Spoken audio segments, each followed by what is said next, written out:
personal video. Um,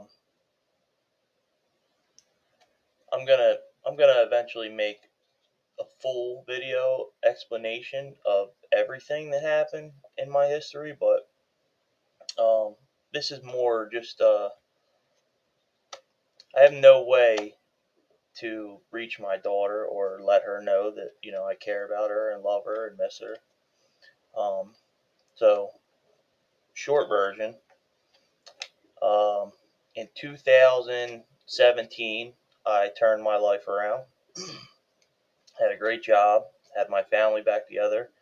I was working for Casper Landscaping.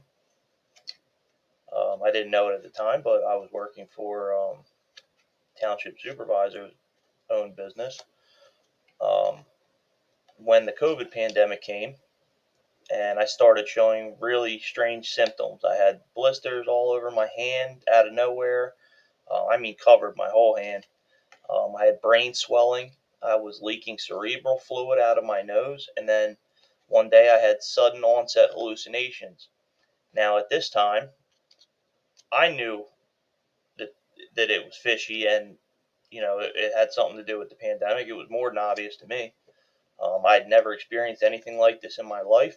I've never had mental health problems in my entire life, and I wasn't on drugs at this time, so it was obviously COVID to me, and I had brain swelling, so it's obviously medical. Um, Instead of getting me medical attention, certain people in Bucks County decided to take advantage of that and arrested me for harassment charges for text messages. They were non-threatening and really not any more than any woman sends in a day in today's world.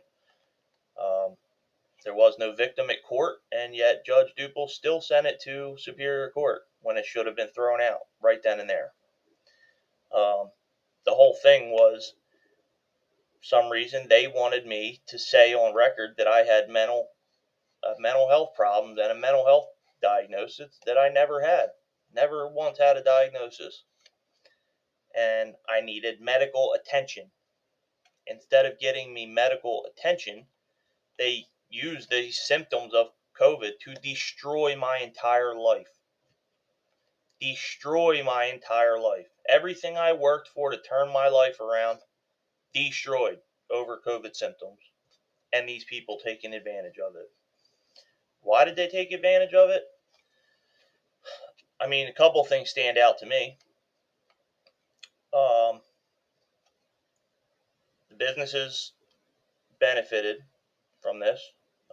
Directly, I didn't get into all the facts about how directly, but there was a lot of programs on how these businesses benefited, and my previous employer and the one I was working for both seemed to have benefited. Um, with me going to jail and being tortured in jail for 19 months for these charges and having no choice. I'm represented by the public defender who is on the prison oversight committee with the district attorney, and I'm supposed to trust them to represent me. And they just kept continuing my court dates, and I sat for 19 months being tortured by the mental health department who is trying to feed me and force me to take psych meds or go to a mental hospital for symptoms of COVID, which are now publicly available. You can Google anywhere COVID sudden onset hallucinations. They should have taken me to a hospital and I wouldn't have had my life destroyed. But no, they got a conviction out of it. People got promoted. Businesses benefited. Everybody benefited from this thing except me. The Opportunity Council helped somebody who benefited. Everybody benefited from my life being destroyed. How disgusting is that? That's the county I live in. So that now you know why it's so important to me that I get this message out and make sure that we're voting for the right people because we have to stop this kind of corruption, especially here. So with that being said, I have no way to contact my daughter. Um, when her birthday came around and Christmas came around, I tried to mail her presents from, I ordered stuff and tried to send them to her grandfather's address. And, I can order anything in the world and have it shipped anywhere, no problem. Multiple times I tried to send her presents just to show her that I'm still here. I still think about her. I still care about her. Somehow they get canceled.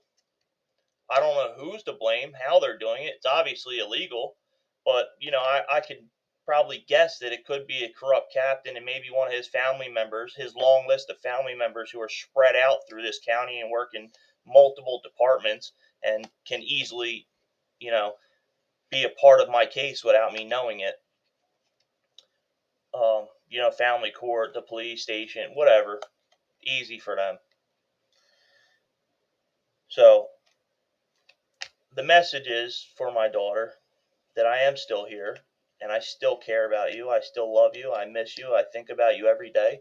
I have this picture hanging up in front of me, in front of my computer. It's kind of falling apart now, but it's there. I also have your picture behind me on the stand there. I look at you every day.